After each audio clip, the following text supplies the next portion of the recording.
सभी भक्तों को जय बाबा की। एक बार फिर मैं आप सभी भक्तों के समक्ष उपस्थित हुआ हूँ भक्ति सागर पंचद्वार बराड़ा धाम चैनल के माध्यम से।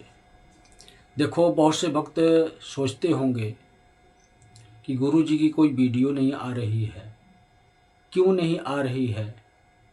हम भी अब तक आनंद ले रहे थे आप लोगों की यात्रा का, जो हिंदू राष्ट्र के नाम से यात्रा निकल रही थी, उसी का आनंद ले रहे थे। लेकिन यात्रा में कोई विघ्न नहीं उत्पन्न हुआ। इसका मतलब ये नहीं है कि यात्रा सफल हो गई। विघ्न उत्पन्न होने का मतलब ये है कि धीरेन्द्र शास्त्री की जो यात्रा निकली थी 7 नवंबर से और 16 दिसंबर तक के लिए, और इससे पहले हमने वीडियो जारी की है कि 17 नवंबर से 25 दिसंबर तक मौत का तांडव होगा। तो ये तांडव अब भी हो सकता था, इससे पहले भी हो सकता था। इस तांडव को रोका गया। क्यों रोका गया? ये दिखाने के लिए रोका गया। जो ये मौत का तांडव होने वाला था, इसको इसलिए रोका गया क्योंकि इस यात्रा में अंधभक्त शामिल हैं,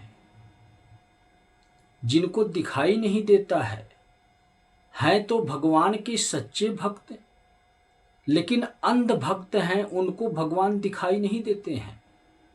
उनको तो उनके भगवान ये धर्म गुरु दिखाई देते हैं, जो इस पृथ्वी पर रहते हैं, जो कहते हैं ना कि समय समय पर पैसा ऐंठते रहते हैं किसी न किसी बहाने से। ये जितने भी धर्म गुरु हैं, चाहे धीरेन्द्र शास्त्री हैं, देवकी नंदन हैं, चाहे कथावाचक कोई भी हो, अनुद्राचार्य हो, या कोई भी सत्संग कथा प्रवचन सुनाता हो, दरबार लगाता हो, पाखंड फैलाता हो, इस प्रकार के जितने भी धर्म गुरु हैं, प्रेमानंद से लेकर जितने भी लोग हैं, समझ जाओ आप लोग, मैं किसी को नहीं छोड़ रहा हूँ।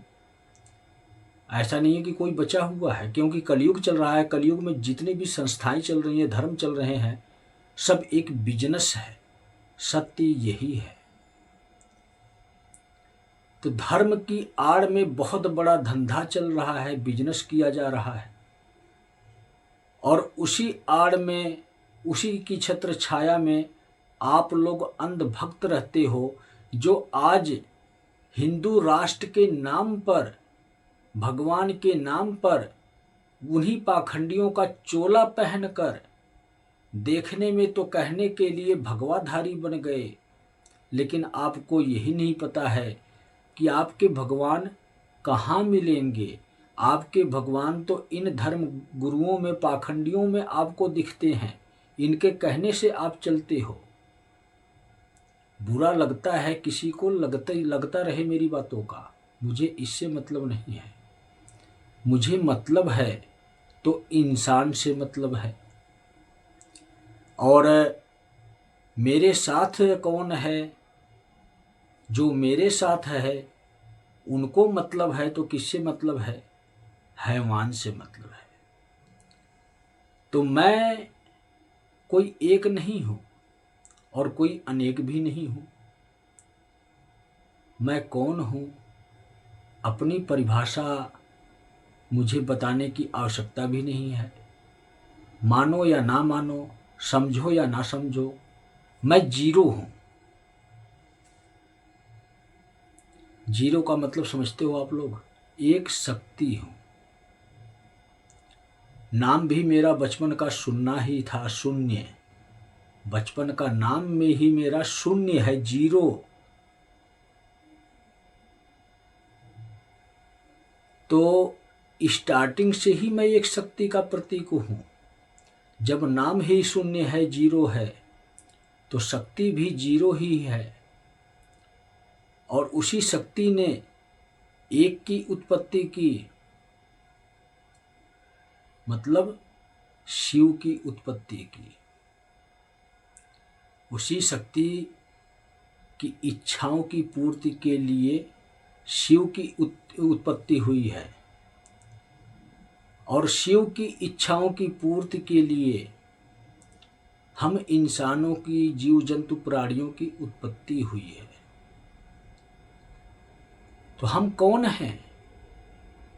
उस शिव और शक्ति के, चाहे आप वंशज समझ लो, चाहे अंश समझ लो, चाहे कहते हैं ना आत्मा परमात्मा, परमात्मा में से ही आत्मा निकली है, चाहे ये संबंध समझ लो।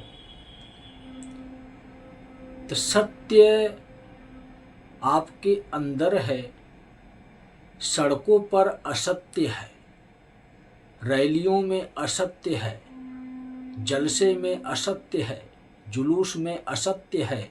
और जो इंसान हिंदू राष्ट्र के नाम पर एक रैली निकालता है, एक यात्रा निकालता है, राष्ट्र का मतलब क्या होता है जिस इंसान को पता ही नहीं है,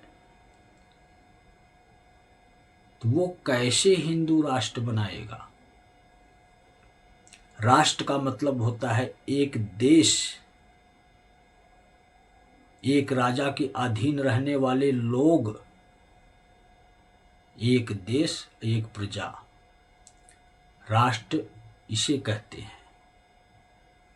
और राष्ट्र का काम मोदी का है।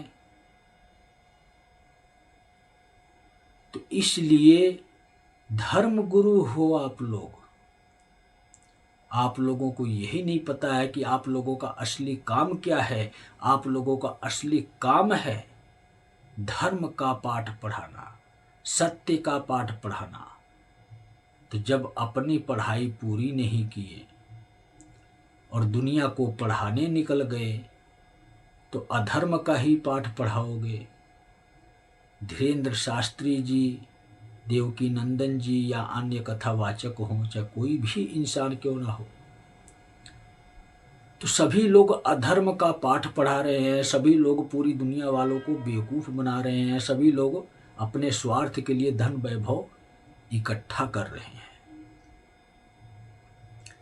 जितना मर्जी कलयुगी इंसानों को सुख सुविधा मिल जाए, कभी भी संतुष्टि नहीं होती है। वो अपने आप को और विकसित करना चाहते हैं। राक्षसों की कामना कभी पूर्ण नहीं होती है। अगर वो शिव के बराबर शक्तिवान भी हो जाएं, शिव ने ये वरदान दे दिया उनको, तो वो यही सोचेंगे, यही समझेंगे कि शिव को ही हटा दो, शिव की जगह ही विराजमान हो जाओ। तो इन राक्षसों को ये ज्ञात नहीं है कि जो शिव हमारी मनोकामना को पूर्ण कर सकता है, वो शिव हमें मिटा भी सकता है। और वही राक्षस प्रवृत्ति के इंसान इस पृथ्वी पर रहते हैं, कलयुग में रहते हैं, कली राक्षस की शरण में रहते हैं। वही सोच, वही विकार इंसानों के अंदर भी आ चुका है। कहते हैं ना कि अगर हमें 2 वक्त की रोटी टाइम से मिल जाए, हम उतनी व्यवस्था कर लेते हैं, तो हमें अन्य किसी चीज़ की आवश्यकता नहीं होती है। तो ये सतयुग के नियम थे कि लोग अपने आगे का भोजन उठाकर किसी और को खिला देते थे। लेकिन ये कलयुग का नियम है कि दूसरे का हक का खाना आता है, अपना देना किसी को नहीं आता है। अपने पास तो उनको कमी ही लगती है, उनके भंडार में कमी ही लगती है। भगवान जितना मर्जी उनको दे दें कलयुगी इंसानों को, वो यही कामना करेंगे जब भी किसी भी मंदिर, मस्जिद, गुरुद्वारा, कहीं भी किसी भी संस्था से जुड़े हुए पवित्र स्थानों पर जाएंगे तो ये यही कामना करेंगे कि भगवान मुझे ये और दे दे, तब ही जाएंगे। अगर वो पूरा हो गया तो वहाँ दोबारा जाएंगे, और नहीं पूरा हुआ तो वहाँ जाएंगे ही नहीं। ये कलयुगी इंसान है, अपने स्वार्थ के लिए अपने आप को भी बेच देता है। सिर्फ अपना फायदा होना चाहिए, गुलामी कर लेगा किसी की। लेकिन आज के समय में उन्हीं भटके हुए इंसानों को बचाने के लिए कल्कि आया है। वही कल्कि आपको ये दिखा रहा है कि अब तक आप लोगों ने अधर्म का साथ दिया और अधर्मियों का साथ दिया। मतलब ये किन पाखंडियों के कहने पर आप हिंदू राष्ट्र बनाने के लिए सड़कों पर उतर गए और खुद भी अधर्मी बन गए, कल्कि की नजर में आ गए। तो अब तक आप लोगों की यात्रा कलयुग की यात्रा थी। जैसे महाकुंभ कलयुग का आखिरी कुंभ लगा था, तो वैसे ही इन अधर्मियों की यात्रा भी धर्म के नाम पर आखिरी यात्रा थी ये, जो पूरी हो चुकी है। अब यात्रा कौन सी शुरू हो रही है? धर्म की यात्रा शुरू हो रही है। 17 नवंबर से शुरू हो रही है। इस धर्म की यात्रा में जो जो इंसान आएगा वही शिव भक्त कहलाएगा, और जो शिव भक्त नहीं कहलाएगा वो कौन कहलाएगा? कलयुगी इंसान कहलाएगा। कलयुग की यात्रा एक ही होती है, लेकिन शिव युग की यात्रा दो होती है। एक यात्रा की नहीं जाती है, लेकिन फिर भी पहुंच जाते हैं अपनी मंजिल पर, अपनी मुकाम पर। और एक यात्रा की जाती है, इसके बाद भी नहीं पहुंचते हैं अपनी मंजिल पर, अपनी मुकाम पर। वो कैसे? तो जो कलयुग की यात्रा थी, हिंदू राष्ट्र के लिए यात्रा थी, धर्म को जगाने की यात्रा थी, हिंदुओं को जगाने की यात्रा थी, इस यात्रा में आपको पैदल चलना पड़ा, लेकिन मिला क्या आपको? सजा मिली। इतना मेहनत करने के बाद भी आपको सजा मिली, कल्कि की सजा। और उस सजा से बचना चाहते हो तो शिव युग के 3 नियमों का पालन करो। लेकिन जो दूसरी यात्रा है, धर्म की यात्रा, उसमें मैंने आप लोगों को बताया कि वो यात्रा की नहीं जाती है, लेकिन हम अपनी मंजिल पे पहुंच जाते हैं। मतलब ये कि यात्रा कहते किसे हैं? यात्रा ही वही होती है जिस कार्य के लिए इस शरीर का इस्तेमाल करें, वो यात्रा होती है। जैसे जन्म लेने के बाद इंसान की यात्रा शुरू हो चुकी होती है। जब तक उसकी मृत्यु नहीं हो जाती है तब तक उसकी यात्रा चलती रहती है। तो इंसान की यात्रा वो होती है। तो ये आप अब तक अपनी यात्रा नहीं किए थे, जो धर्म जगा रहे हो, हिंदुओं को जगा रहे हो, हिंदू राष्ट्र के लिए यानी किसी भी कार्य के लिए, तो ये यात्रा आप कर रहे हो, इसका फल तो आपको मिला नहीं। लेकिन असली यात्रा 17 तारीख से शुरू हो रही है। और जो धर्म की यात्रा है, उस यात्रा में हमें घर में रहने की आवश्यकता है। शिव युग के 3 नियमों का पालन करने की आवश्यकता है। अपने घर में रहकर हम यात्रा करेंगे, शिव युग में पहुंच जाएंगे, शिव तक पहुंच जाएंगे, शिव की शरण में पहुंच जाएंगे। धर्म की असली यात्रा मन के भाव से की जाती है, तन से नहीं की जाती है। भगवान तक पहुंचने का सफर जो होता है ना, हमें तन को चलाने की आवश्यकता नहीं है, मन को चलाने की आवश्यकता है। तन तो चलने के लिए बना है, काम करने के लिए बना है, मेहनत करने के लिए बना है, अपने जीवन की सुख सुविधा को बढ़ाने के लिए बना है।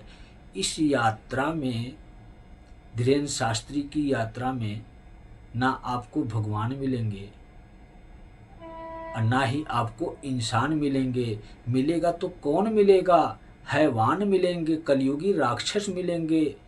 एक अधर्मी दूसरे अधर्मी को मारेगा, मौत के घाट उतारेगा।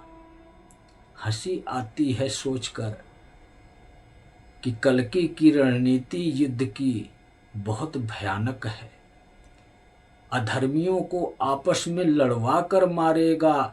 यही प्रक्रिया कल्कि की है और अपने भक्तों को बीच में से निकाल कर लेकर आएगा, उनको अपने घर में सुरक्षित बिठाएगा। तो धर्म की असली यात्रा मन से होती है, कर्म से होती है। कर्म असली आपका अपने परिवार में करना होता है, समाज में करने की आवश्यकता नहीं है। यही आपका असली कर्म है, यही आपका असली धर्म है। लेकिन बाहर आप जाते हो किसी यात्रा में, किसी भी धर्म संस्था या किसी भी प्रकार की कोई सी भी यात्रा हो सकती है आपकी, क्योंकि नियम बदल चुके हैं कलयुग के, आपकी समझ में आएगा नहीं। ये जो वीडियो है भक्तों के समझ में आ जाएगी, वो अपना जीवन बदल लेंगे।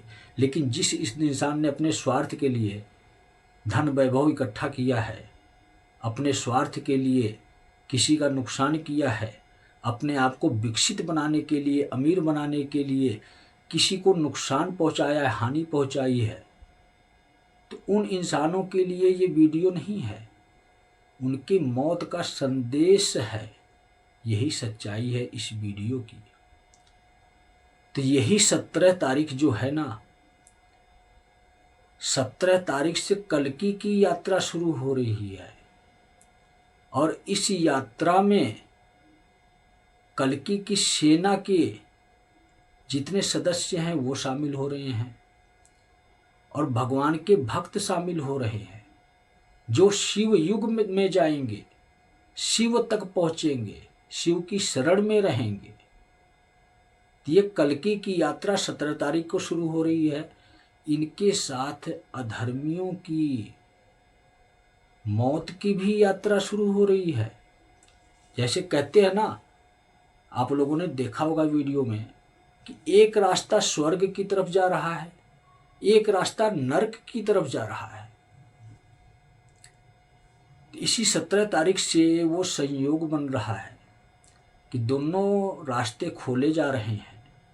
जो अधर्मी हैं उनको नरक का रास्ता दिखाया जाएगा, जो भगवान के भक्त हैं उनको स्वर्ग का रास्ता दिखाया जाएगा। और स्वर्ग आपको पृथ्वी लोक पर ही मिलेगा, शिव युग में मिलेगा, और नरक लोक आपको इसी पृथ्वी पर ही मिलेगा। नरक लोक की दुनिया अदृश्य है, अंधेरा है।